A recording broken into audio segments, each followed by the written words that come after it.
Social media पर पिछले दिनों से उदयपुर के विश्वराज सिंह मेवाड़ जो नाथद्वारा विधायक हैं, उसके अलावा चौहान राजवंश से भूपेश हाड़ा और उसके अलावा राजवीर सिंह जो इतिहासकार हैं, तीनों की जो तस्वीरें हैं उनको पैरों से कुचलने का मामला लगातार सुर्खियों में आ रहा है। इसको लेकर जो है राजपूत समाज सहित जो सभी समाज हैं वो फिलहाल आक्रोश जता रहे हैं, विरोध प्रदर्शन कर रहे हैं।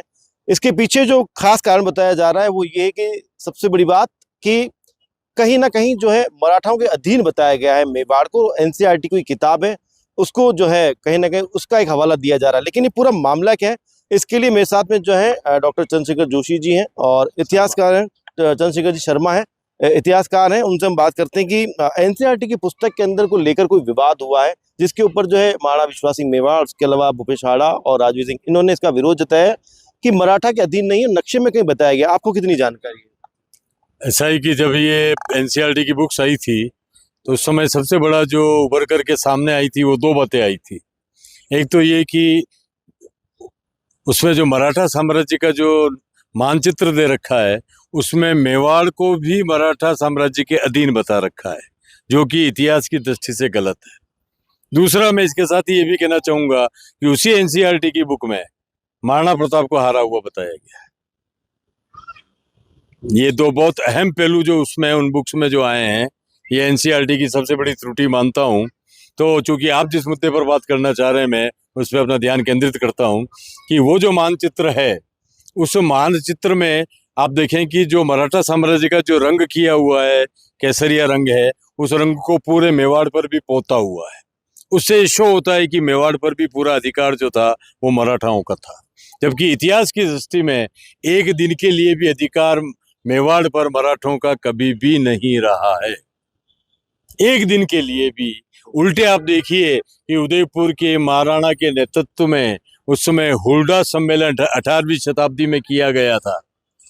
हुरडा सम्मेलन नाम था उसमें जोधपुर के शासक, जयपुर के शासक, विभिन्न राजपूताने के अन्य शासक सभी ने मिलकर के ये एक सामूहिक मोर्चा बनाया था कि किस तरह से राजपूताना के अंदर जो मराठे आकर के जो चौथ और सरदेश मुखी वसूल करते हैं उसको रोकें और उनका जो इंटरफेरेंस है वो किस तरह से उनका अतिक्रमण भी बंद किया जाए, उसको लेकर के हुरडा सम्मेलन हुआ था। अब वो सफल हुआ असफल हुआ ये इतिहास की बातें हैं, लेकिन शुरू से मेवाड़ जिस भूमिका में रहा है वो मैं आपको मेवाड़ की बात करूंगा। हालांकि हम देखते हैं कि जयपुर आमेर घराना जो है वहां पर मराठों का इतना इंटरफेरेंस था कि कौन शासक बनेगा, कौन गद्दी पर बैठेगा, कौन नहीं बैठेगा, किसको हटाया जाएगा, ये सारा काम मराठे देखते थे। सबसे बड़ी गलती किसकी मानते हैं आप इसके अंदर? तो इसलिए इतिहास की दृष्टि से अगर देखें तो जयपुर तक का तो ठीक है, लेकिन मेवाड़ से या मेवाड़ पर कोई भी उनका साम्राज्य का अधिग्रहण होना या उनका शासन चलना, ये बात इतिहास की दृष्टि से बिल्कुल भी गलत है। एनसीईआरटी जिस पुस्तकों की बात करें, जो बोला कि एनसीईआरटी जो पुस्तकें आई थी ये कब प्रकाशित हुई? ये एनसीईआरटी की पुस्तकें चूंकि भारत सरकार ने सरकार बदलने के बाद में अपने लिखने का क्रम जो शुरू किया था वो मैं मानता हूँ 3 साल पहले आ गई थी। भाजपा राज? हाँ बिल्कुल, भाजपा ही राज में, अभी तो 10-12 सालों से भाजपा ही का राज्य है। नहीं, वही बताना चाहूँ कि भाजपा राज के अंदर में बिल्कुल बिल्कुल। आप ये देखिए कि कल 2 दिन पहले उदयपुर के अंदर जैसा अब क्योंकि आपने दोनों तथ्य साथ में आपने जोड़ दिए, महाराणा प्रताप की हार की बात भी आपने इसमें करी, एनसीईआरटी की पुस्तक में लिखा और मोहन भागवत भी उदयपुर आए, उन्होंने कहा था कि उनकी जीत हुई है। अब सोचिए एनसीईआरटी में लोग ये पढ़ रहे हैं कि महाराणा प्रताप की हार हुई। देखिए, राजस्थान के माध्यमिक शिक्षा बोर्ड में 2017 में मैंने खुद लिखा 2 अध्याय और उसमें प्रताप की जीत लिख करके आया, और वो 2017 में आप सामाजिक विज्ञान की पुस्तक पे पहली बार प्रताप का ही कवर का फोटो था, जो मैंने कहा कि मैं तभी लिखूंगा जब ये फोटो आएगा, और प्रताप की जीत लिख करके आया। उस समय भी मुझे राजस्थान सरकार के कहा कि देखो कोर्ट केस होंगे, जो बोर्ड का काम देखते थे मैंने कहा कोर्ट केस लड़ने के लिए मैं आऊंगा, लेकिन एक भी कोर्ट केस नहीं हुआ। वसुंधरा जी ने खुद न्यूज 18 पर आकर के ये घोषणा की कि ये जो है एकेडमिक वर्क है, इसलिए ये कोर्स बदला जा रहा है। तो इसलिए मैं कहना चाह रहा हूं आपको कि एनसीईआरटी में जो बदलने का दायित्व था ये भारत सरकार का था। नियम क्या कहता है एनसीईआरटी की पुस्तकों में प्रकाशन को लेकर, किस तरह की जो है सावधानियां बरती जाती है? क्योंकि आप जुड़े हुए हैं, आप समझते हैं इन चीजों को, किस तरह की सावधानी रखी जाती है? तो फिर कैसे हो जा सकता है कि मराठाओं के अधीन बता दिया गया, प्रताप की हार बता दी जाती?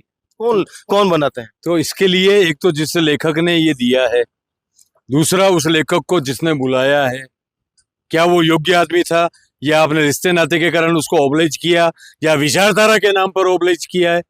इन सब चीज़ों की जांच होनी चाहिए। और जब किताब छप करके आती है तो मेरा ये मानना है कि उसके पहले कंटेंट जो हैं वो उस विभाग के द्वारा, उच्च शिक्षा विभाग के द्वारा या स्कूल शिक्षा विभाग के द्वारा उसको चेक किए जाने चाहिए कि इसमें कोई कंटेंट गलत तो नहीं जा रहा है। और जहाँ तक मैं मानता हूँ ये प्रोसीजर है कि ये जिस तरह हम पानी को 5 कपड़ों से छानते हैं, उसी तरह से ये जो लेखन होता है इसको भी वहाँ पर बार बार देखा जाता है। तो मुझे लगता है कि इसको देख कर भी कहीं भी इग्नोर किया गया है कहीं न कहीं, और उस तरह के एक तरफा जो बातें हैं मराठा साम्राज्य की वो मान ली गई है। मैं इतिहासकार के नाते मेरे संपूर्ण मराठा वासियों को ये कहना चाहता हूँ कि अगर एक तथ्य भी वो ला करके दे दे कि एक दिन के लिए भी मेवाड़ पर मराठाओं का शासन रहा है, तो मैं इतिहास पढ़ना छोड़ दूंगा। चलिए चर्चा को आगे बढ़ाते हैं। मेरे साथ में श्री राष्ट्रीय राजपूत करनी सेना से जो है अर्जुन सिंह चुंडावत गढ़पुरा जो है लगातार सोशल मीडिया पर जो है अपना आक्रोश व्यक्त कर रहे हैं और जमीनी स्तर पर भी जो अपना आक्रोश व्यक्त करते हैं।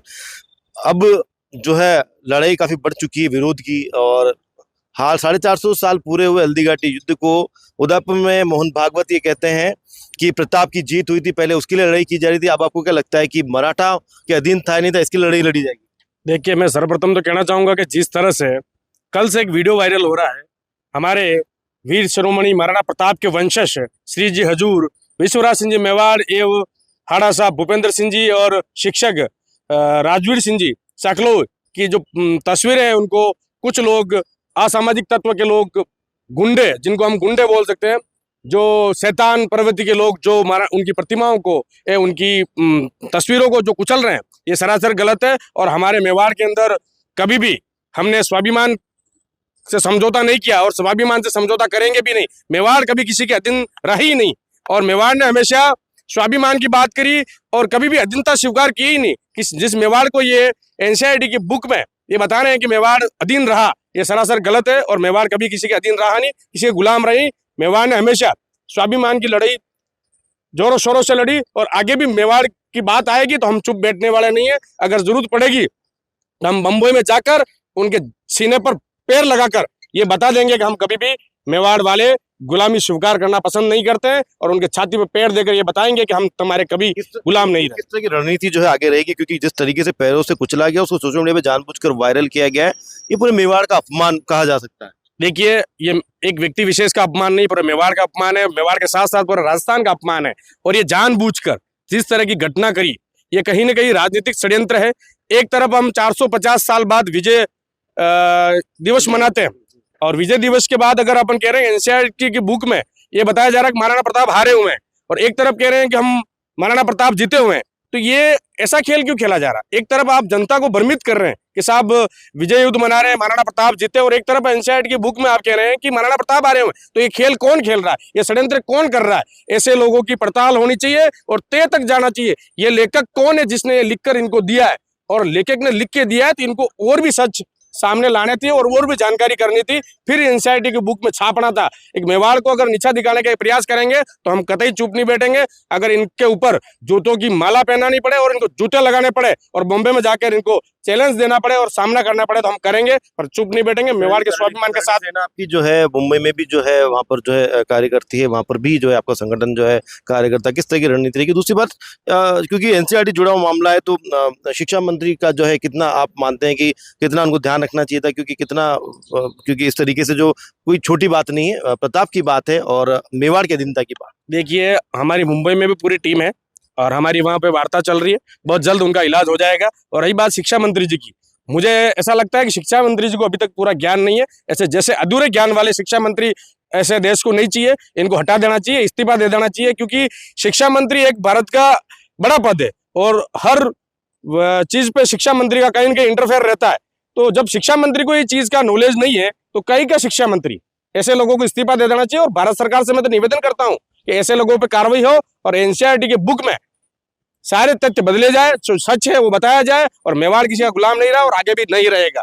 एक आखिरी बात जो है मैं चंद्रशेखर जी आपसे करता हूँ, इतिहासकारों को क्यों नहीं ऐड किया जाता जब इस तरह की चीजें इतिहास से जोड़ी जाती है? क्योंकि फिर बाद में जाके इस तरह के विवाद खड़े होते हैं। तो क्या एनसीईआरटी की बुक्स के अंदर में जब तथ्य डाले जाते हैं तो क्या इनका वेरिफिकेशन नहीं किया जाता है? देखिए, आप कह रहे हैं इतिहासकारों को ऐड क्यों नहीं किया जाता? सबसे पहले तो ये कि जिसने इतिहास में एमए किया या पीएचडी कर ली उसको सामान्य रूप से मीडिया भी इतिहासकार कहने लग जाता है। जबकि आप देखें कि विज्ञान के अंदर जब तक किसी का आविष्कार नहीं हो तब तक वो वैज्ञानिक नहीं कहलाता, कभी वैज्ञानिक नहीं कहलाएगा। खाली एमएससी और पीएचडी करने वाला वैज्ञानिक नहीं कहलाएगा। लेकिन इतिहास ऐसा फील्ड है जिसमें आप लोग भी, प्राय सब लोग भी उसको इतिहासकार। आज मैंने उदयपुर में भी इस कार्यक्रम में देखा मोहन भागवत जी के, क्या मैं 25 सालों से सारा काम मेरा था, महाराणा प्रताप पर पहली पीएचडी और सारा काम खड़ा हुआ। लेकिन कुछ लोग जो प्रताप के बारे में जानते नहीं, आधुनिक काल के लोग हैं, वो प्रताप के इतिहासकार हो गए। तो ये मैं इस सारे माजरे को मैं खुद नहीं समझ पा रहा हूँ। तो इतिहासकारों को तो बुलाया होगा 100%, लेकिन वो इतिहासकार वो जो उनकी कहने में है, उनकी गर्दन हिलाने में है, जो मतलब कि सरस्वती और अध्ययन को, तथ्यों को अपना गुरु नहीं मानते, वो किसी राजनीतिक व्यक्ति को अपना गुरु मानते हैं, तो ऐसे इतिहासकारों को मैं तो इतिहासकार नहीं मानता हूँ। तो चूंकि ये ऑब्लिगेटरी वर्क हो गया है, तो इसको ऑब्लिगेटरी वर्क से बचना चाहिए और सच्चे लोगों को आगे लाना चाहिए। देखिए, यहाँ पर जो है तथ्य थे उनको भी जो है सामने लाने की कोशिश की गई। मेरे साथ में जो है चंद्रशेखर शर्मा जो इतिहासकार हैं, और उसके अलावा मेरे साथ में जो है अर्जुन सिंह जी जो गढ़पुरा, वो भी कुछ कहना चाह रहे थे आप। मेरा आपके चैनल के माध्यम से सरकार को खुली चेतावनी है कि इस तरह के घटनाक्रम को रोकें, एनसीआर की पाठ्यपुस्तक में बदलाव किया जाए, अन्यथा हम विरोध करेंगे। हम किसी पार्टी या किसी संगठन के विरोधी नहीं है, जो गलत करेगा उसका खुल के विरोध करेंगे। अगर हमारों को इस मेवाड़ के लिए बलिदान देना पड़े तो सर्वप्रथम हम बलिदान देंगे, हमारी गर्दन कटवाने के लिए तैयार, पर मेवाड़ के स्वाभिमान के साथ अगर कुछ चोट करेगा तो उसको किसी हालत में नहीं छोड़ा जाएगा। उदयपुर में 2 दिन पहले 450वां युद्ध दिवस मनाया जाता है, और उसके बाद इस तरह की घटनाएं होती है, तो कहीं ना कहीं ये सोची समझी साजिश है।